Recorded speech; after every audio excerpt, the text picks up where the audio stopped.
Bienvenue pour cette séquence des paroles de la vie éternelle avec Marc et Joseph. Nous sommes aujourd'hui le 10 septembre 2025. Et je suis de retour pour te rappeler que ce jour du 10 septembre 2025 est pour toi un jour de grâce, un jour de bénédiction, parce que tu détiens dans ta vie la présence de Jésus-Christ, qui est le promoteur de la grâce. Jésus-Christ qui n'est pas un juge, qui n'est pas un condamnateur. Jésus-Christ n'est pas aussi un procureur ou un geôlier pour un prisonnier. Jésus-Christ n'est pas celui qui vient pour t'adresser des reproches, mais il vient seulement pour te sauver. Écoute la voix de Jésus-Christ qui te dit, viens à moi, toi qui es fatigué et chargé.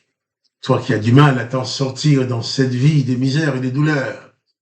Viens à moi et je te donnerai du repos. Et Jésus-Christ dit aussi, je suis avec toi tous les jours jusqu'à la fin du monde. Ça, je le répéterai tous les jours, car il ne faut jamais oublier que Jésus-Christ est avec toi. Et si Jésus-Christ est avec toi, la grâce du Père est avec toi, le pardon est avec toi, la bénédiction est avec toi, la délivrance est avec toi. Si Jésus-Christ est présent dans ta vie, tout demeure possible. Car Jésus-Christ dit que tout est possible à celui qui croit. Et je vais tout de suite continuer la lecture de l'évangile de Matthieu, chapitre 15. Verset 1er. Je vais relire ce même texte qu'on a lu hier. Alors les pharisiens et les scribes vinrent de Jérusalem auprès de Jésus et lui dirent, pourquoi tes disciples transgressent-ils les traditions des anciens, car ils ne se lavent pas les mains quand ils prennent leur repas? Jésus leur répondit, et vous, pourquoi transgressez-vous les commandements de Dieu au profit de votre tradition?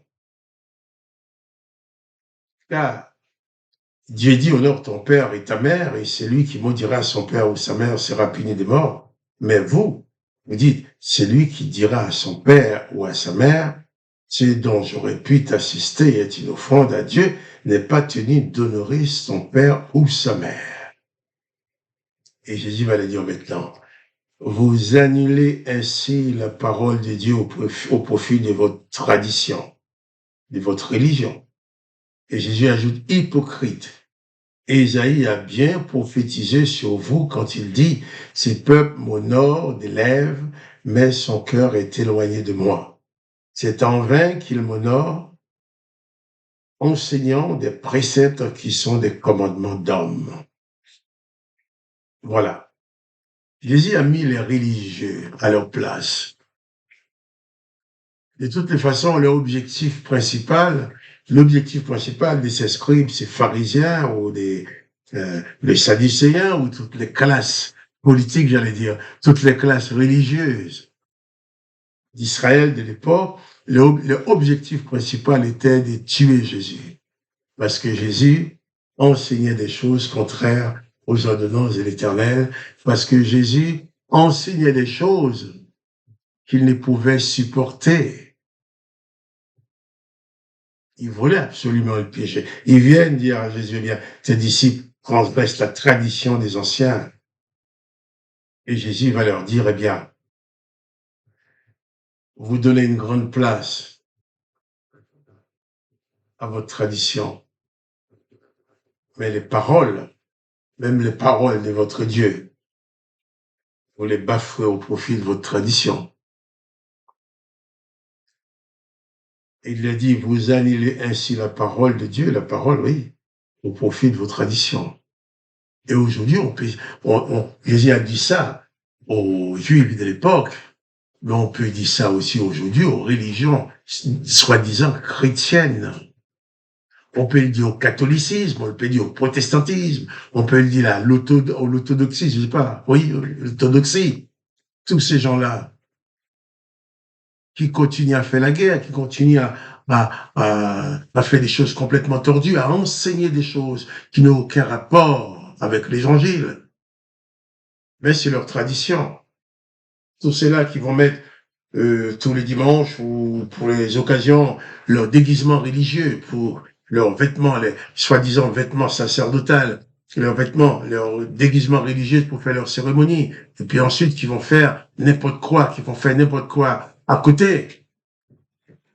Ceux qui vont porter leur déguisement religieux pour dire leur messe, pour faire leur cérémonie. Et puis ensuite, à côté, qui vont violer des enfants, qui vont faire n'importe quoi. Ou à côté, qui vont mentir.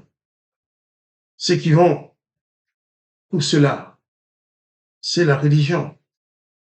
Et ces gens-là, en se disant chrétiens et faisant toutes sortes de mauvaises choses, ces gens-là arrivent plus à pousser les autres loin de Christ. Ils jouent un rôle de repoussoir. Parce que quelqu'un qui entend parler de Jésus-Christ, s'il dit, bon, Jésus-Christ, c'est la religion, ils vont dire, je ne veux pas de Jésus-Christ. Tandis que les gens veulent de Jésus-Christ. Les gens ne veulent pas de la religion. Les gens ne veulent pas des préceptes de la religion. Les gens ne veulent pas les comportements des religieux. Les gens ne veulent pas de l'hypocrisie des religieux. Mais ils veulent de Jésus-Christ.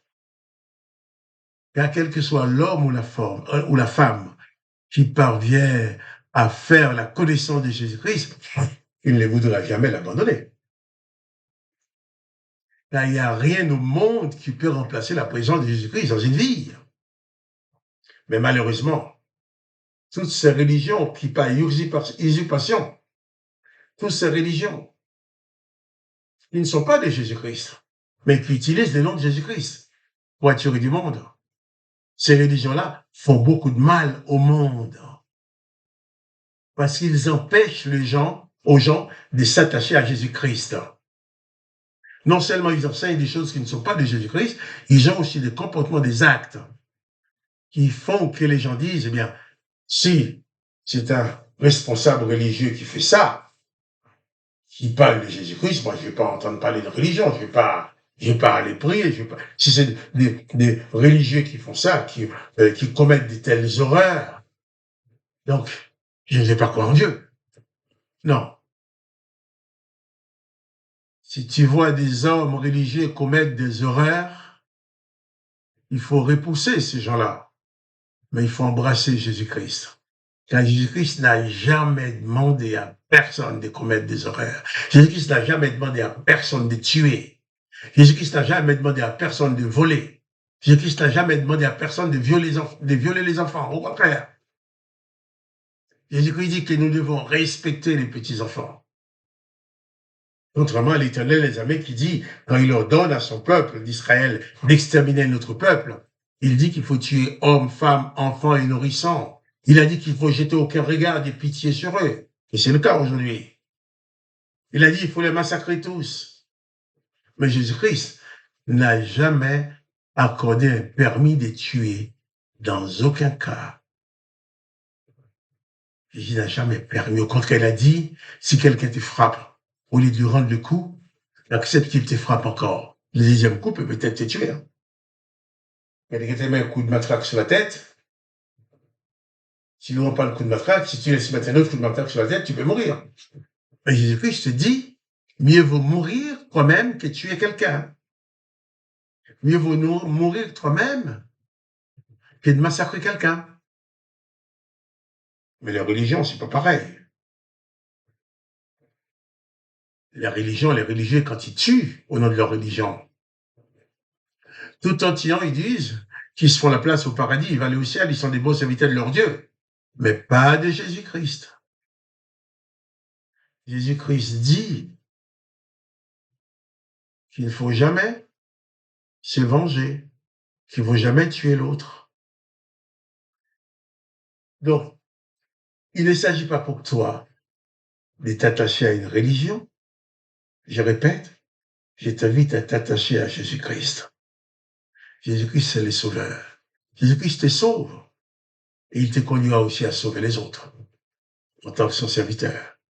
Que le nom de Jésus-Christ soit béni. Mais n'oublie pas, quoi qu'il arrive, si tu as confié ta vie à Jésus-Christ, quoi qu'il arrive, il est avec toi. Il ne t'abandonnera jamais. Alors pas de panique. À demain pour les paroles de la vie éternelle.